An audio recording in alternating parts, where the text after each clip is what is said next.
Hello everyone, this is doctor Kusum Maheshwari. मैं इस video के साथ एक नई सीरीज़ शुरू करने जा रही हूँ जो कि +1 इकोनॉमिक्स के स्टूडेंट्स के लिए। यहाँ पर हम माइक्रो इकोनॉमिक्स के बारे में बात करेंगे और ये एक रिवीजन सीरीज़ है जो मैं स्पेशली अपने बेटे के लिए बना रही हूँ और आई होप कि आप लोग भी उसका उतना ही इस्तेमाल कर पाएंगे। तो एक बज़ व्यू ले लीजिए आप कि हम इस चैप्टर में क्या क्या करने जा रहे हैं। कोशिश करेंगे कि हम 6 चैप्टर्स हैं और 6 ही वीडियोज़ के अंदर हम उसको कंप्लीट करने की कोशिश करेंगे, यानी कम से कम टाइम में इसको कंप्लीट करेंगे। तो ये सारे टॉपिक्स हम आज की वीडियो में कवर कर रहे हैं। सबसे पहले हम समझेंगे कि इकॉनमी क्या होती है। देखो, इस चैप्टर का नाम है इंट्रोडक्शन और इंट्रोडक्शन का मतलब जान पहचान। तो आपको इस पूरे सब्जेक्ट के अंदर यानी इकोनॉमिक्स के सब्जेक्ट में आपको क्या क्या टर्म्स मिलेंगी, उन सब कॉन्सेप्ट्स का इंट्रोडक्शन होगा आपका। उन टर्म्स को आप जान पाएंगे जब आप इस चैप्टर को कंप्लीट कर लेंगे। तो ये वर्ड्स जो हैं नॉट ओनली कि आपके पेपर में आएंगे, बल्कि यदि आपकी इनके साथ अंडरस्टैंडिंग होगी तो आपको आगे भी ये बहुत काम आएगी, यानी आगे की चीज़ें समझने में हेल्पफुल रहेंगी। तो बहुत ध्यान से इसको समझिएगा। सबसे पहले इकॉनमी की बात पूछा है कि इकॉनमी क्या होती है। इकॉनमी यानी अर्थव्यवस्था, अर्थ यानी कि मनी से रिलेटेड। तो जो भी चीज़ हम देखो, बिना मनी के कुछ भी चलता है? नहीं चलता। तो एक ऐसा सिस्टम जिससे कि लोगों को मीन्स मिलते हैं। मीन्स माने साधन। साधन कौन से हैं? लैंड, लेबर, कैपिटल, एंटरप्रेन्योर, ये सारे साधन हैं हमारे, जो कि मिलकर प्रोडक्शन करते हैं। रॉ मटेरियल चाहिए होता है, तो वो सारी चीज़ें काम करने के बाद हमें जो पैसा मिलता है ना, हम अपना कमा पाते हैं, हमारा रोजगार बनता है। तो वो सारे सिस्टम को वो सिस्टम जिसमें कि हम अपना काम करके अपनी रोजी रोटी कमाते हैं, खाते हैं, पीते हैं, ठीक है। तो वो सारा का सारा इकॉनमी कहलाता है। जैसे कि एग्जांपल इंडियन इकॉनमी की बात करें, इंडिया की इकॉनमी, ब्राज़ील की इकॉनमी, यूके की इकॉनमी, तो वो सारी इकॉनमी है। इवन स्टेट्स की अपनी इकॉनमी होगी, एक गांव की अपनी इकॉनमी होगी। तो वो एक एरिया की इकॉनमी, यानी कि उसमें लोग किस तरीके से काम कर रहे हैं, किस तरीके से अपनी आजीविका कमा रहे हैं। तो ये होता है इकॉनमी। अब इकॉनमी में प्रोसेसेस कौन कौन सी होती है, इकॉनमी में क्या चीज़ को आप शामिल करोगे, तो उसके लिए ये 4 प्रोसेस का नाम दिया हमने। सबसे पहली बात प्रोडक्शन की बात करेंगे। तो प्रोडक्शन होता है, प्रोडक्शन यानी उत्पादन, किसी चीज़ में यूटिलिटी को क्रिएट करना, किसी चीज़ को इस्तेमाल के काबिल बनाना। जैसे एक पेड़ है, तो पेड़ का तो यूज़ नहीं आता, लेकिन उसको पेड़ तो बहुत यूज़फुल होता है, आई एम सो सॉरी। लेकिन जब वो टूटा हुआ पेड़ है, उसकी लकड़ी पड़ी है, तो उसको यदि आप एक टेबल बना लेते हो, उससे चेयर बना लेते हो, तो वो इस्तेमाल हो गया है ना उसका। तो वो कहलाता है आपका प्रोडक्शन ऑफ अ गुड। एक चीज़ को आपने बना दिया, बैठने के काबिल बना दिया उस लकड़ी को, ठीक है। इसी तरीके से मैं आपको लेक्चर दे रही हूँ, तो ये है प्रोडक्शन ऑफ अ सर्विस। तो गुड हो गई, यानी एक टेंजिबल गुड, क्योंकि आप टेबल और चेयर को या खाने पीने की चीज़ को आप टच कर सकते हो, तो वो टेंजिबल गुड होगी। एक होती है सर्विस। सर्विस क्या है कि जैसे मैंने लेक्चर डिलीवर किया, तो ये एक सर्विस है। आप जैसे ही मोबाइल बंद करोगे तो लेक्चर ख़त्म हो जाएगा, आपके हाथ में तो कुछ भी नहीं रहना, दिमाग में शायद कुछ बच जाए। तो ये प्रोडक्शन हो गया, ठीक है, production of goods and services. और जब उन गुड्स एंड सर्विसेज का हम इस्तेमाल करते हैं तो उसको हम कंजम्पशन कहते हैं, ठीक है। और फिर ये चीज़ें जब मार्केट में आपने जिन चीज़ों को कंज्यूम करना है वो मार्केट में बनी, अब बनने के बाद वो क्या होंगी, मार्केट में बिकेंगी। तो बिकेंगी किसके बदले में? पैसे के बदले में। तो यानी कि पैसों के लिए उनका एक्सचेंज हो रहा है, इसको हम एक्सचेंज कहते हैं। और डिस्ट्रीब्यूशन क्या होता है? जब सारा कुछ बन गया और बिक गया, उसके बाद जो पैसा इकट्ठा हुआ वो उन लोगों में बंट जाएगा जिन लोगों ने उसको बनाया। तो इसको एक छोटे से मॉडल से समझाने की कोशिश की है। ये सिंपल मॉडल है, सिंपल तरीका है, जिससे कि हम ये बताएंगे कि ये प्रोसेसेस कैसे वर्क करती है। ये बनाना ज़रूरी नहीं है, जस्ट सिर्फ समझना ज़रूरी है कि ये घर है, ठीक है। सारे factors of production, land, labour और कैपिटल किसका है? लोगों का ही है। और लोग कहाँ रहते हैं? घर में रहते हैं। काम कहाँ करते हैं? बाहर कहीं पे भी जाके काम करते हैं, अपनी जो भी वर्क प्लेस उनका है वो फर्म कह दिया हमने उसको, ठीक है। तो अब लैंड, लेबर, कैपिटल यहाँ आए, उन्होंने कुछ गुड्स एंड सर्विसेज, अभी बात हुई थी, गुड्स एंड सर्विसेज कुछ चीज़ बनाई, बना के उसको मार्केट में बेचा, ठीक है। बेचने के बदले में उनको क्या मिला, पेमेंट मिली। और पेमेंट जो है जो मिली, यहाँ पर जब पेमेंट इकट्ठी हो गई तो इन लोगों में बांटनी पड़ी। यही है प्रोसेस। तो ये हो गया आपका प्रोडक्शन, ये हो गया आपका कंजम्पशन, ये हो गया एक्सचेंज और ये हो गया आपका डिस्ट्रीब्यूशन। अब समझते हैं कि इकोनॉमिक प्रॉब्लम क्या होती है। इकोनॉमिक प्रॉब्लम है प्रॉब्लम ऑफ चॉइस। अब चॉइस किस में करनी है कि जो हमारे पास साधन है, सबसे पहले तो ये समझ लो, जो कि हमने बाद में समझाना है, कि हमारे पास जितने भी साधन हैं इकोनॉमी में, चाहे वो साधन का मतलब क्या होता है, जो भी चीज़ किसी चीज़ को बनाने में हेल्प कर रही है वो साधन है, ठीक है, रिसोर्स है। रिसोर्स, टाइम भी रिसोर्स है, आपके जो नेचुरल रिसोर्सेज भी होते हैं, लैंड, लेबर, कैपिटल, एंटरप्रेन्योर, ये भी सारे रिसोर्सेज हैं। मैं भी रिसोर्स हूँ, ये मार्कर भी रिसोर्स है, ये बोर्ड भी रिसोर्स है, ठीक है, ये सारे रिसोर्सेज हैं। अब ये रिसोर्सेज क्या हैं, ये लिमिटेड है हमारे पास, बहुत ज़्यादा नहीं है। जैसे मान लीजिए आपके पास 1 करोड़ रुपया भी है, यदि 1 करोड़ रुपया भी है तो आपकी ज़रूरतें जो होंगी ना, उसकी जो आप लिस्ट बनाओगे वो 10 करोड़ का आएगा सामान। तो आपको क्या करना पड़ेगा, आपको चूज़ करना पड़ेगा कि भाई 1 करोड़ में तो 1 करोड़ का ही सामान आ सकता है। तो नेचुरल है, you have to make a choice, ठीक है। तो वो चॉइस जो है वो क्यों आई, तो problem of choice he economic problem है। समझ गए इकोनॉमिक प्रॉब्लम क्या है, रिवाइज करो।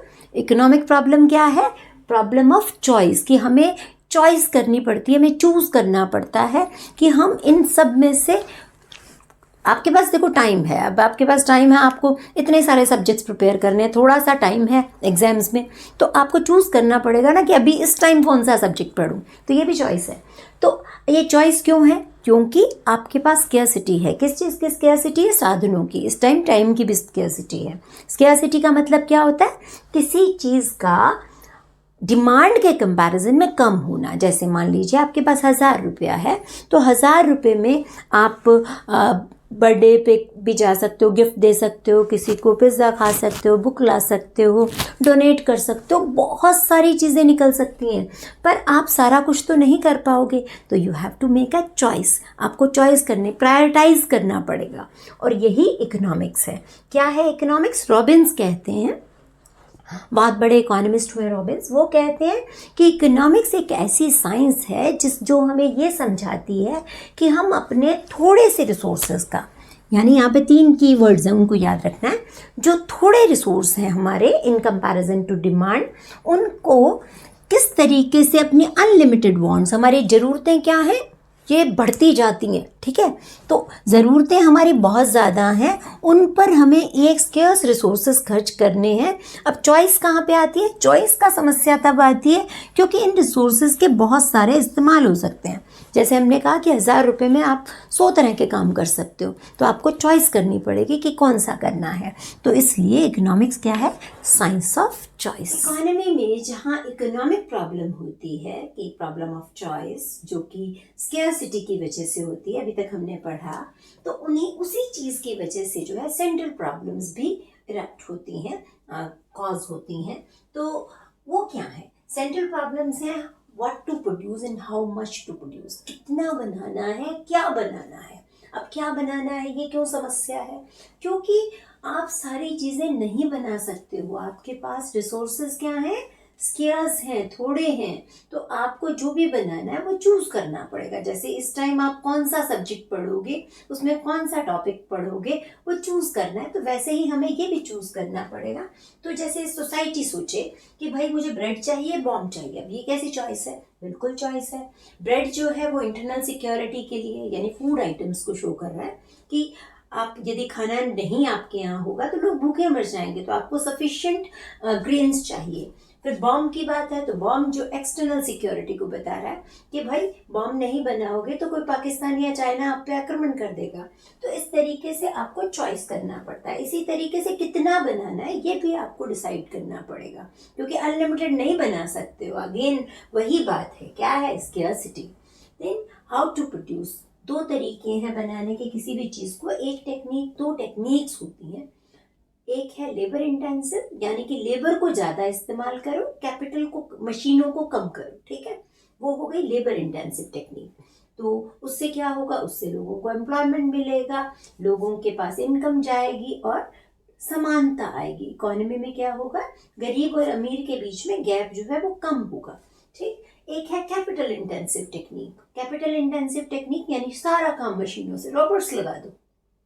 ठीक है, तो उससे क्या होगा, उससे जो है ग्रोथ होगी, बहुत अच्छा जो है प्रोडक्ट्स की क्वालिटी इंप्रूव होगी, एफिशिएंसी बढ़ेगी, लेकिन ग्रोथ बढ़ने के वजह से इक्विटी जो है वो कम हो जाएगी। क्यों? क्योंकि बहुत सारे लोगों को रोजगार नहीं मिलेगा। तो अब ये भी चूज करना पड़ेगा, आपको बैलेंस बनाना पड़ेगा। ना तो आप कंप्लीटली इस पर डिपेंड कर सकते हो, ना ही इस पर। ये बड़े बड़े सवाल है। मैं यहाँ पर, क्योंकि एक तो रिवीजन क्लास है और मोर ओवर +1 क्लास है, तो हम इतना जिक्र ना करें तो अच्छा। Then for whom to produce, किसके लिए प्रोड्यूस करना है, गरीब के लिए, अमीर के लिए, यानी कि डिस्ट्रीब्यूशन कैसा होगा, इकोनॉमी में किसके पास कितने रिसोर्सेज होंगे, तो उसके बारे में ये वाला चीज बात करती है। अब इसका कारण क्या है, इन समस्याओं का कारण क्या है, वो वही स्केर्सिटी है, ऑल्टरनेटिव यूजेस हैं, अनलिमिटेड ह्यूमन वांट्स हैं, कि ज़रूरतें हमारी हैं कि बस ख़त्म ही नहीं होती हैं, और फिर हमें हमारी ज़रूरतों में से कुछ ज़रूरतें बहुत तीव्र होती हैं, बहुत इंटेंस होती हैं, जिनको अभी अर्जेंटली कंप्लीट करना होता है। जैसे आप अर्जेंटली ये वीडियो देख रहे हो, ठीक है, यदि आपके पास टाइम होता तो आप कपिल शर्मा देखते, कुछ और अच्छा देखते, है ना। तो इंटेंसिटी ऑफ वांट है कि आपको किस चीज़ की ज़्यादा ज़रूरत है, उसके हिसाब से जो है वो जो है इन केंद्रीय समस्याओं के रीजन। प्रोडक्शन पॉसिबिलिटी कर्व या प्रोडक्शन पॉसिबिलिटी फ्रंटियर, जिसे हम पीपीसी या पीपीएफ कहते हैं, दो गुड्स के वो सारे कॉम्बिनेशन दिखाता है जो कि हम अपने रिसोर्सेज को पूरी तरह इस्तेमाल करके प्रोड्यूस कर सकते हैं। तो फॉर एग्जांपल ब्रेड और बॉम्ब का एग्जांपल हमने लिया कि यहाँ पर हम जीरो ब्रेड बना रहे हैं। तो जीरो ब्रेड बनाए यानी कोई ब्रेड पे बिल्कुल रिसोर्सेज लगा ही नहीं रहे हैं, हम सिर्फ बॉम्ब ही बना रहे हैं। जैसे रशिया बना रहा है तो सिर्फ बॉम्ब ही बना रहे हैं, तो उस केस में क्या होगा, हमारा बॉम्ब का प्रोडक्शन 6 यूनिट्स हो रहा है। और जैसे जैसे हम ब्रेड का प्रोडक्शन बढ़ाते जाएं, लगे कि हाँ जी भूख भी लगती है, तो ब्रेड का प्रोडक्शन जैसे जैसे बढ़ाएंगे तो क्या होगा, बॉम्ब को हमें सेक्रीफाइस करना पड़ेगा। और यही उसी को हम कहते हैं इकोनॉमिक्स में अपॉर्चुनिटी कॉस्ट। अपॉर्चुनिटी कॉस्ट का मतलब होता है जब एक चीज़ के लिए आपको दूसरी चीज़ छोड़नी पड़ती है, तो वो उस चीज़ की जो चीज़ हमने पाई है, यानी ब्रेड की अपॉर्चुनिटी क्या है, अपॉर्चुनिटी कॉस्ट क्या है, 1 यूनिट बॉम्ब। इसीलिए इसको क्या बोलते हैं, मार्जिनल अपॉर्चुनिटी कॉस्ट या मार्जिनल रेट ऑफ ट्रांसफॉर्मेशन। ठीक है, समझ आ गया। अब जब आपका 1:1 रेशो में आपका एक्सचेंज हो रहा है, ट्रेड ऑफ हो रहा है, तो आपका जो ये प्रोडक्शन पॉसिबिलिटी कर्व है वो आपका स्ट्रेट लाइन बनेगा। स्ट्रेट लाइन पीपीसी सिंप्लीफिकेशन है। एक्चुअल में जो पीपीसी की शेप होती है आमतौर पे कॉन्केव शेप होती है, और कॉन्केव शेप का मतलब होता है कि जैसे जैसे हम ब्रेड की अमाउंट को बढ़ाते जाएंगे, है ना, बॉम्ब में से रिसोर्सेज को निकाल के ब्रेड में लगाएंगे, तो जो है वो उतना एफिशिएंटली काम नहीं कर पाएगा, और हमारा प्रोडक्शन जो है कंपैरेटिवली जो एमओसी है, जो मार्जिनल अपॉर्चुनिटी कॉस्ट है या मार्जिनल रेट ऑफ ट्रांसफॉर्मेशन है, वो हमारी बढ़ती हुई चली जाएगी। हर बार आपको ज़्यादा सेक्रीफाइस करना पड़ेगा। और यदि थ्योरेटिकली देखा जाए तो पीपीसी ऐसा भी हो सकता है जिसे हम कॉन्वेक्स पीपीसी कहते हैं, पर यहाँ पर एमओसी जो है रादर घटती चली जाती है, तो इसलिए ये पॉसिबल नहीं हो सकता। पीपीसी से रिलेटेड एक इम्पॉर्टेंट चीज़ जो समझने वाली है वो उसकी शिफ्टिंग एंड रोटेशन है, कि यदि पीपीसी मान लीजिए ए से बी यानी बाहर की तरफ शिफ्ट हो रहा है, राइट हैंड साइड की तरफ शिफ्ट हो रहा है, इसका मतलब है कि आपके रिसोर्सेज या आपकी टेक्नोलॉजी में कुछ इम्प्रूवमेंट हुआ है और आपकी कैपेसिटी बढ़ी है प्रोडक्शन की। ठीक है, और यदि अंदर की तरफ शिफ्ट होता है तो इसका मतलब वो अब कम प्रोड्यूस कर पा रहा है, चाहे तो रिसोर्सेज कम हो गए या टेक्नोलॉजी जो है डाउनग्रेड हो गई है। इसी तरीके से यदि ये टिल्ट होता है, इस तरीके से रोटेट होता है, तो उसका मतलब होता है यहाँ पर जो चेंजेस आए हैं वो दोनों साइड पे है, एक्स में भी आया, वाई में भी आया जो चेंज आया। लेकिन जब एक फैक्टर में चेंज आएगा तो एक साइड कांस्टेंट रहेगी, दूसरी साइड चेंज आ जाएगा। यानी एक्स को प्रोड्यूस करने की कोई नई टेक्नोलॉजी आ गई, तो उसकी वजह से एक्स का प्रोडक्शन ओ ए से ओ बी हो गया, ठीक है, बढ़ गया। तो इसलिए ये इस इस शेप में जाएगा, यहाँ पर एज इट इज़ और यहाँ पे बढ़ेगा, और सेम इज़ हेयर।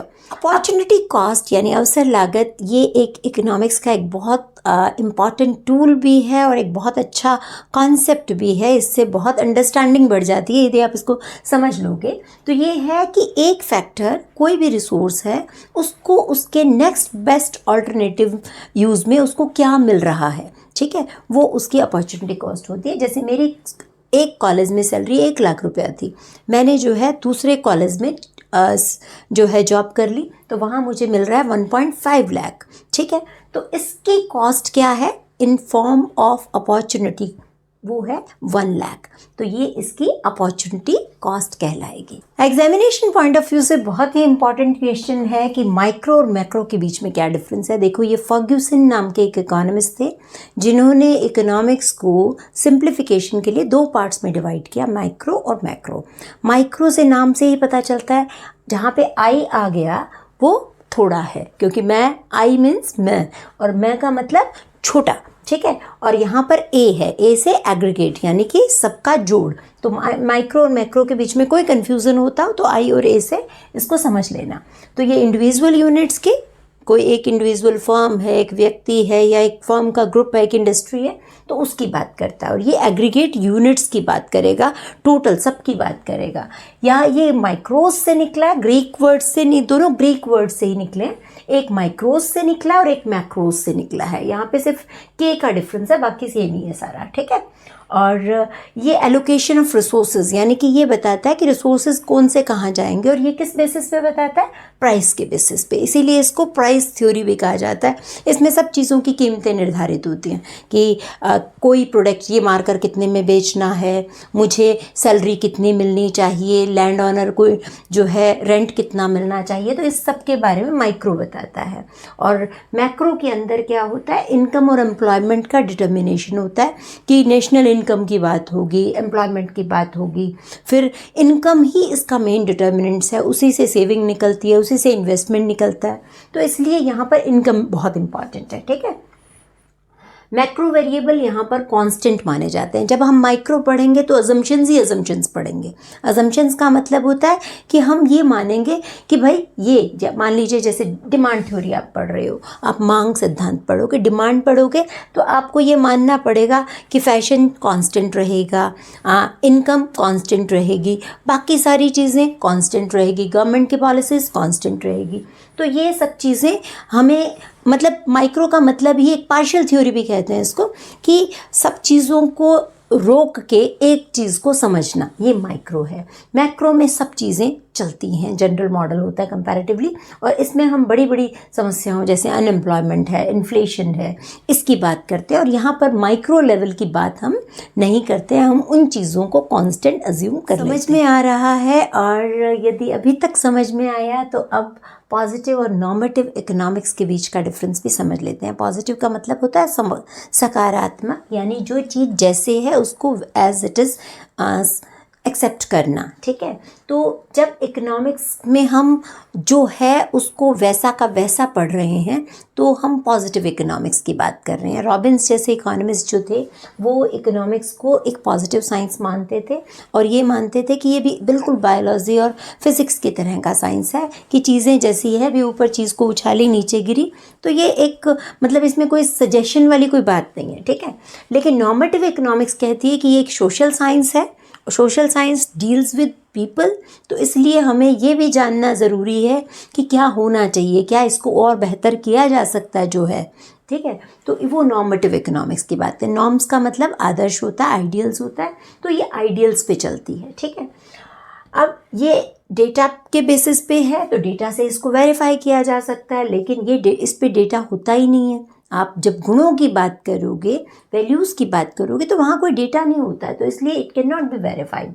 ये रियलिटी पे बेस्ड है, फैक्ट्स पे बेस्ड है, और ये सिर्फ सजेस्टिव है कि ऐसा होना चाहिए, ये रोड यदि यहाँ से निकल जाती तो इन लोगों का भी फ़ायदा हो जाता, दैट टाइप। ठीक। यहाँ पर वैल्यू जजमेंट नहीं होता। वैल्यू जजमेंट क्या होता है, फिर अगेन भारी शब्द आ गया।